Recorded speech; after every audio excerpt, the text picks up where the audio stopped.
En forme? Pas tellement. T'as besoin de vacances, toi. Ça se voit tout de suite dans ta face. Moi, j'arrive de 3 semaines en Espagne, c'était cœur. Hein? Hey, les Espagnols, pour l'entertainment, ils l'ont dessus. On a eu tellement de plaisir, là. Tu sais, eux autres, là, c'est l'âge des taureaux, fait courir après par des taureaux, tue des taureaux. Tout le monde y trouve son compte.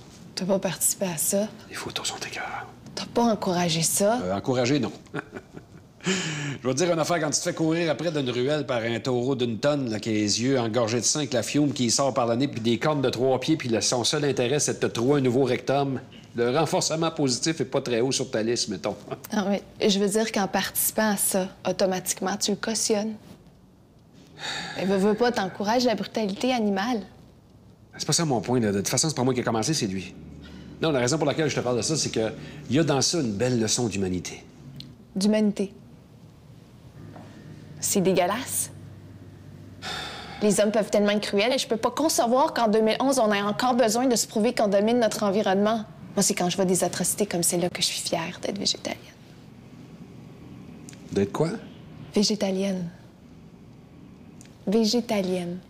Végétalienne? OK, c'est pour ça que tu peux pas t'asseoir sur mon sofa de cuir. Je vais pas t'écœurer, mais le tapis sur lequel t'es assis a été fait avec le poil du veau de la vache qu'on a pris pour faire le sofa. Juste ça comme ça. Mais c'est beau, t'as des belles valeurs. J'admire ça. J'ai déjà essayé d'être végétalien moi-même. Un matin, je me suis levé et j'ai dit, c'est ce matin que ça commence. Fait que j'ai pris mon char puis je suis parti direct pour l'épicerie dans la section des fruits et légumes. C'est extraordinaire. Il y a des fruits exotiques là-dedans, je savais même pas qu'ils existaient. Puis ils nous envoient ça la même journée. C'est cueilli le matin même par des Mexicains à la pointe du gun. Ils l'ont-tu l'affaire en business, eux autres? Eux autres, ils ont compris quelque chose que nous autres, on n'a pas compris. Puis là, ils te mettent ça dans un avion, puis ils shippent ça ici à 800 000 $ du gallon. Tu sais, on fait tout comme toi, là, puis on se met en groupe, là, pour aller vers ta pensée, là. On va accélérer l'effet de serre, puis si ça se trouve, d'ici 2-3 ans, à l'automne, on va arrêter de se faire chier par nos blondes qui veulent nous demander pour aller aux pommes, puis on va attendre en décembre pour aller cueillir des pitayas en Bermuda. Ça va être écœurant. OK. Mais pourquoi t'as décidé de pas devenir végétalien, finalement? À cause des sacs! Les petits sacs qui restent collés ensemble. Ça me rendait malade. J'ai gossé après ça 10 minutes, puis après ça, je suis allé m'acheter un roast beef. Wow! Bravo pour la conscience sociale. Ah oui. Parce que toi, tu as une conscience sociale extraordinaire. Hein? Un exemple à suivre. Regarde-toi, t'es assis sur le plancher d'un psychologue, cerné comme si t'avais un one-night stand avec Dave Hilton. T'es pas blanche, t'es transparente. T'as l'air d'une radiographie. La famille Adams a l'air bronzée à côté de toi. Ton fond de teint, c'est quelle couleur? Papier journal? Manque un petit peu de vitamine, peut-être? C'est tout. Ça, c'est des clichés non fondés. Tout ce que je vais pas chercher dans ma nourriture, je le prends en supplément. Qu'est-ce que tu fais? Tu lèches des roches? Non. Des suppléments comprimés. Ah, OK. Ça, c'est bien mieux, ça, comme conscience sociale.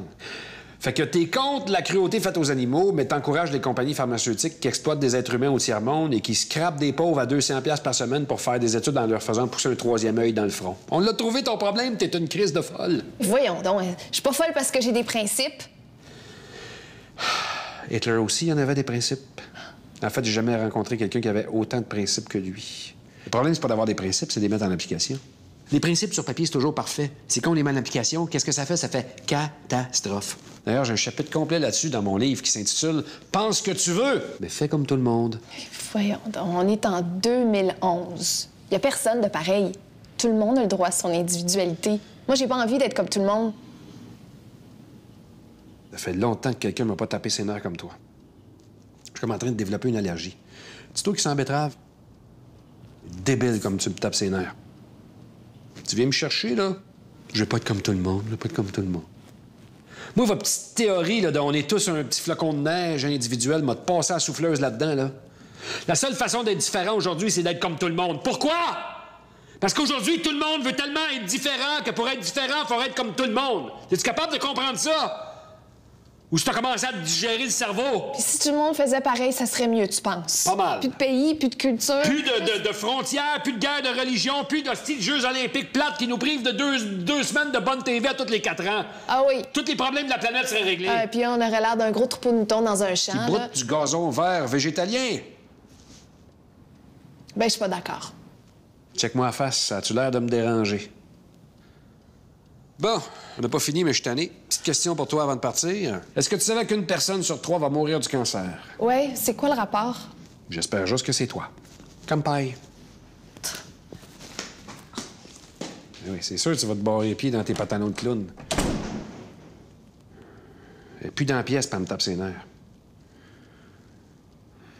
J'espère que ces hosties de pantalons de clown vont pogner dans sa chaîne de Bixi.